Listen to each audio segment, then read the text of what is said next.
প্রেম প্রেম এবং মায়া এই দুটোর মধ্যে পার্থক্য কি জানেন?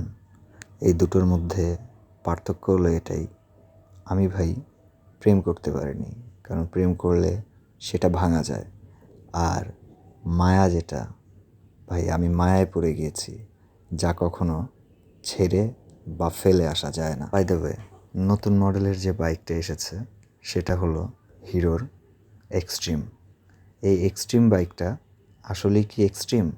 চলুন এর কিছু ফিচার্স দেখে আসি। তা হলো শুরুতেই যেটা বলবো, এটা এফআই এবং এবিএস। এই এফআই এর মানে হচ্ছে ফুয়েল ইঞ্জেকশন, তার মানে ফুয়েলটাকে এটা খুব ভালো কনজাম্পশন করে। এবং এবিএস যেটা, সেটা ব্রেকিং কন্ট্রোলকে ভালো এবং মজবুত করে। এটার মধ্যে কি কি রয়েছে? এটার মধ্যে রয়েছে একটি ইঞ্জিন গার্ড, যা কিনা ইঞ্জিনে ডাস্ট এবং কাদা থেকে অনেকখানি মুক্ত করে দিবে। এরপরে যেটা রয়েছে সারি গার্ড, আর সারি গার্ডের সাথে যেটা রয়েছে টায়ার গার্ড।